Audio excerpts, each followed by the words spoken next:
Tengo 96 años y por fin he encontrado mi voz. Me llamo Rosa Mendoza y durante toda mi vida he guardado historias como quien guarda tesoros en cajas polvorientas del desván. Nunca pensé que alguien querría escucharlas, mucho menos leerlas, pero aquí estoy, con las manos temblorosas sobre este teclado que mi bisnieta me enseñó a usar, escribiendo lo que debí haber escrito hace décadas. La gente siempre me pregunta: ¿por qué ahora, Rosa? ¿Por qué a los 96 años decides contar tu historia? Y yo les respondo que a veces necesitamos casi una vida entera para entender que vale la pena recordar y que merece ser olvidado. Nací en 1929, en un pequeño pueblo de Andalucía donde las casas eran blancas como la cal y el tiempo parecía moverse tan lento como las sombras en la plaza. Mi padre era zapatero y mi madre bordaba manteles que vendía en el mercado los domingos. Éramos pobres, pero no sabíamos que éramos pobres, porque todos nuestros vecinos vivían igual que nosotros. Recuerdo el olor a cuero y cola que emanaba del taller de mi padre, mezclado con el aroma del jazmín que trepaba por las paredes de nuestra casa. Recuerdo también las noches de invierno cuando nos reuníamos alrededor de la chimenea y mi abuela nos contaba historias de fantasmas y príncipes encantados, mientras sus dedos tejían sin mirar, como si fuera magia. Fue mi abuela quien me enseñó que las historias tienen poder. Las palabras, Rosa, me decía, son como semillas. Si las plantas en el corazón correcto, crecen y florecen para siempre. Pero entonces llegó la guerra. No voy a hablar mucho de esos años oscuros, porque ya se ha escrito suficiente sobre el dolor y el miedo. Lo que sí quiero contar es cómo, incluso en los momentos más terribles, las personas encontraban maneras de seguir siendo humanas durante los bombardeos. Cuando nos refugiábamos en los sótanos, había una mujer llamada Carmen que nos cantaba canciones de cuna. No importaba que fuéramos adultos aterrorizados. Su voz nos devolvía a la infancia, a un lugar donde aún creíamos que alguien poderoso nos protegería. Y había un hombre, don Julián, que contaba chistes tan malos que nos reíamos más de vergüenza ajena que de gracia, pero nos reíamos, y eso era lo importante en cuando terminó la guerra. Yo tenía 16 años, y el mundo había cambiado para siempre. Mi hermano Mayoere había muerto en el frente. Mi padre había envejecido 20 años en 5, y mi madre se había vuelto silenciosa, como si las palabras se hubieran agotado en su garganta. Fue entonces cuando decidí irme a Madrid con una maleta de cartón y el corazón lleno de sueños imposibles. Subí a ese tren que cambiaría mi vida para siempre. Madrid, en los años 40, era una ciudad herida pero orgullosa, llena de contrastes que me fascinaban y me asustaban a partes iguales.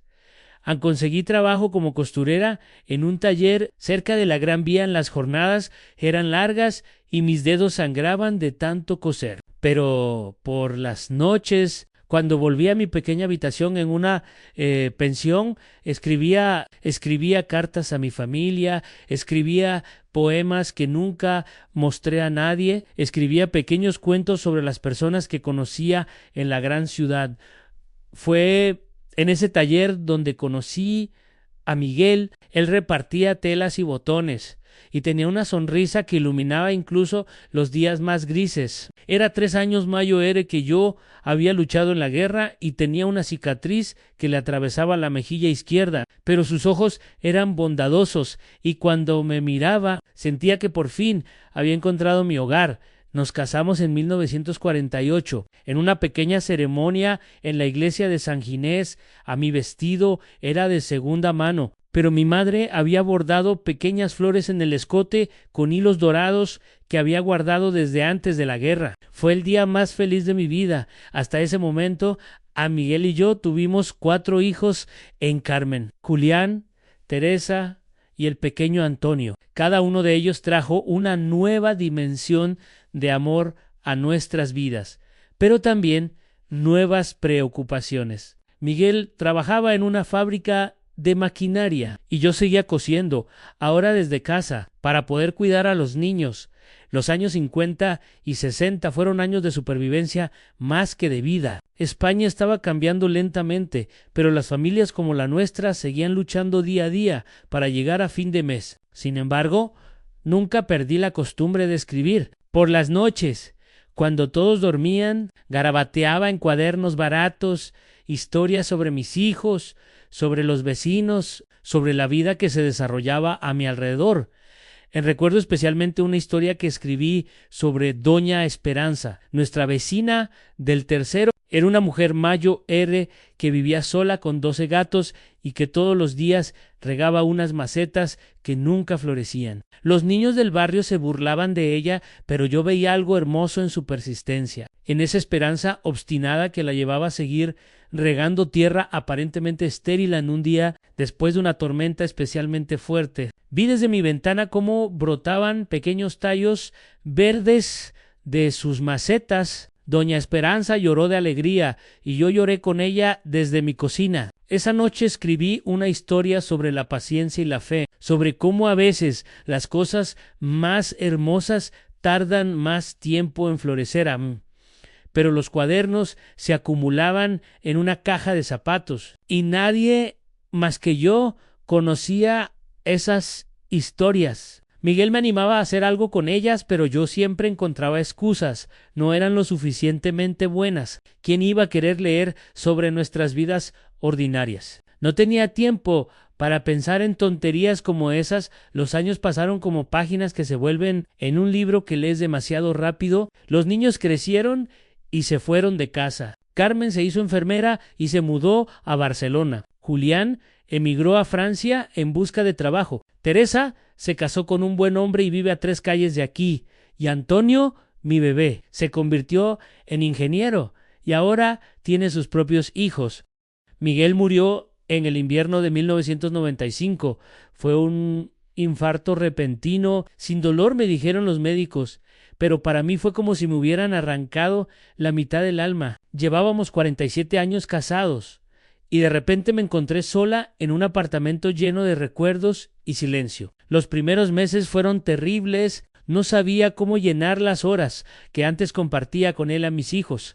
Se preocupaban y querían que me fuera a vivir con alguno de ellos. Pero yo necesitaba estar en mi casa, entre mis cosas, con mis recuerdos. Fue entonces cuando redescubrí la caja de zapatos llena de cuadernos. Una tarde lluviosa, sin nada mejor que hacer, comencé a leer esas historias que había escrito décadas atrás. Me sorprendí al descubrir que no eran tan malas como recordaba. Había vida en esas páginas, había verdad, había amor y dolor y esperanza. Pero siguieron pasando años y los cuadernos siguieron en su caja. Entonces llegó el nuevo milenio y con él mis bisnietos. Elena, la hija mayo R de mi nieto Carlos, tenía 15 años y estaba fascinada con las computadoras. Un día, mientras me visitaba, encontró la caja de cuadernos. Abuela Rosa, me dijo, ¿qué es esto? Le expliqué que eran historias que había escrito cuando era joven y sus ojos se iluminaron. ¿Puedo leerlas?, me preguntó. Elena pasó toda la tarde leyendo y cuando terminó me miró con una expresión que no olvidaré nunca. Abuela, estas historias son increíbles. La gente debería leerlas. ¿Por qué no las publicas? Me reí, pero ella hablaba en serio. Hoy en día es muy fácil, insistió. Puedo ayudarte a pasarlas a la computadora y luego podemos buscar una editorial. Al principio resistí. ¿Quién iba a querer leer las historias de una vieja? Pero Elena era persistente y poco a poco comenzó a convencerme. Abuela, me decía, tienes 95 años. ¿No crees que ya es hora de compartir todo lo que has vivido y aprendido? Así comenzó mi nueva vida como escritora. Elena me enseñó a usar la computadora, aunque mis dedos artríticos se resistían al principio. Juntas comenzamos a transcribir mis historias, revisándolas, puliendo las palabras que había escrito tantos años atrás. El proceso fue emocionante y aterrador a la vez. Cada historia me devolvía a un momento específico de mi vida, el olor del taller de costura, la risa de mis hijos cuando eran pequeños, la sensación de la mano de Miguel en la mía durante esos largos paseos dominicales por el Retiro. Algunas historias me hicieron llorar al releerlas, especialmente una que había escrito sobre el día que murió mi madre. Yo tenía 50 años entonces y pensaba que era una mujer fuerte y madura, pero la muerte de mi madre me devolvió a la infancia. Me hizo sentir huérfana y perdida en el mundo. Otras historias me hicieron sonreír, como la del día que Julián, con 8 años, decidió que quería ser torero y se enfrentó al gato de los vecinos con una toalla de cocina. El gato, por supuesto, no cooperó con sus planes de gloria, y Julián terminó subido a una silla, gritando pidiendo auxilio. Después de 6 meses de trabajo, teníamos un manuscrito de 200 páginas. Elena había investigado editoriales que podrían estar interesadas y juntas escribimos cartas de presentación. Soy una escritora de 96 años, comenzaba mi carta, y estas son las historias que he guardado toda la vida. A la Mayo ría de las editoriales. No respondieron, algunas enviaron cartas de rechazo educadas pero frías. Yo comenzaba a desanimarme, pero Elena no se rendía. Abuela, me decía, solo necesitamos que una persona crea en tu trabajo, una sola.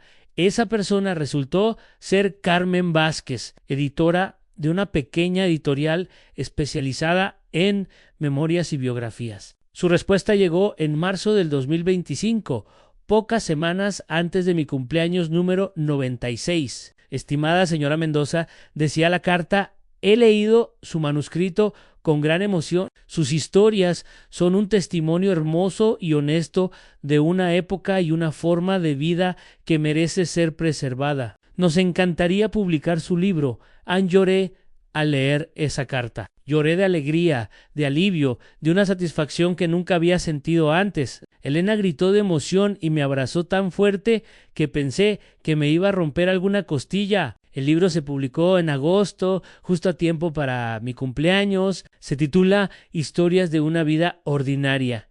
Y en la contraportada hay una foto mía sosteniendo uno de mis cuadernos originales, con una sonrisa que no puedo controlar cada vez que veo mi nombre impreso en la portada. La presentación fue en una pequeña librería del barrio donde he vivido durante 50 años. Vinieron mis hijos, mis nietos, mis bisnietos, algunos vecinos y personas que no conocía pero que habían leído reseñas del libro en periódicos locales. Cuando me tocó hablar, temblé tanto que pensé que no podría hacerlo, pero miré a Elena en primera fila sonriéndome con orgullo y encontré mi voz. He vivido 96 años. Comencé y durante la Mayo Ere parte de ese tiempo pensé que mi vida no tenía nada de especial que contar. Pensé que solo las personas importantes, las que hacían cosas extraordinarias, merecían escribir libros. Pero ahora entiendo que todas las vidas son extraordinarias en su propia manera. Cada persona que ha amado, que ha perdido, que ha luchado, que ha esperado, tiene historias que valen la pena contar. Y si mi libro puede ayudar a alguien a darse cuenta de que su propia vida también merece ser contada, entonces habré cumplido mi propósito.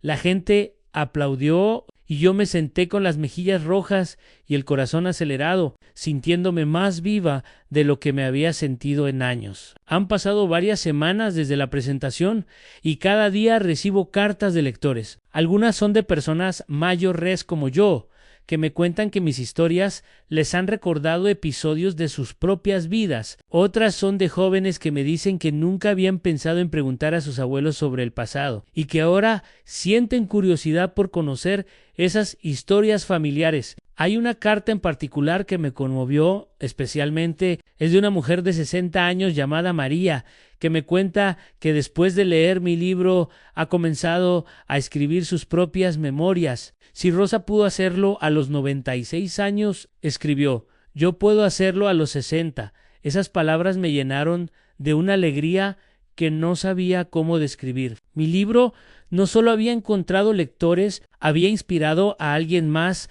a contar su historia. Ahora paso mis días respondiendo cartas, dando entrevistas ocasionales a periodistas locales y por supuesto escribiendo nuevas historias. Resulta que a los 96 años tengo más cosas que contar de las que pensaba. Elena me ha sugerido que escriba una secuela y la idea me emociona y me aterra a partes iguales. Pero si algo he aprendido en estos últimos meses es que nunca es demasiado tarde para empezar algo nuevo, para descubrir facetas de nosotros mismos que no sabíamos que existían. A veces me siento en mi balcón por las tardes viendo a los niños jugar en la plaza y pienso en todas las historias que están viviendo sin saberlo. Pienso en las mujeres que tienden la ropa y charlan entre ventanas, en los hombres que regresan del trabajo cansados pero satisfechos, en los ancianos que alimentan a las palomas en el parque. Todas esas personas tienen historias extraordinarias viviendo vidas aparentemente ordinarias y tal vez algún día, cuando sean viejos como yo, encontrarán el valor para contarlas. Porque eso es lo que he aprendido, en que el valor no siempre llega cuando somos jóvenes y fuertes. A veces llega cuando somos viejos y sabios, cuando ya no nos importa tanto lo que piensen los demás y nos importa más dejar algo bueno en el mundo. Mi libro no va a ganar premios importantes, no va a aparecer en las listas de más vendidos, pero está ahí, en las librerías, esperando a que alguien lo encuentre y se reconozca en sus páginas. Y eso es suficiente para mí esta mañana mientras desayunaba. Elena me llamó para decirme que había visto mi libro en una librería del centro de Madrid, en una mesa junto a otros libros recomendados. Abuela Rosa, me dijo con la voz emocionada, tu libro está al lado de uno de García Márquez y otro de Isabel Allende. Me reí y le dije que seguramente era una casualidad, pero en el fondo me sentí orgullosa, no porque mi libro sea comparable a los de esos grandes escritores, sino porque finalmente forma parte del gran diálogo humano que son los libros, esa conversación eterna entre personas que han vivido y tienen algo que contar. Ahora, mientras escribo estas últimas líneas, el sol se está poniendo detrás de los edificios de mi barrio. Es la hora en que Miguel solía llegar del trabajo, y por un momento puedo imaginar que va a abrir la puerta y me va a preguntar qué tal ha sido mi día. Muy bien, Miguel, le diría, hoy he sido escritora otra vez, y sé que él sonreiría como siempre sonreía cuando yo hablaba de mis sueños imposibles. La vida es extraña y maravillosa. A los 96 años he descubierto que nunca es demasiado tarde para convertirse en quien siempre supimos que podíamos ser. Solo que necesitábamos el tiempo suficiente para reunir el coraje necesario. Mis historias están ahí afuera ahora, viviendo su propia vida, encontrando a sus propios lectores, y yo sigo aquí, con 96 años y más historias que contar, descubriendo cada día que la vida siempre tiene sorpresas guardadas para quienes se atreven a seguir soñando. Tal vez mañana comience a escribir ese segundo libro, o tal vez simplemente me siente en mi balcón y deje que lleguen las historias, como siempre han llegado, susurradas por el viento que trae noticias del mundo y promesas de que aún quedan muchas páginas por escribir.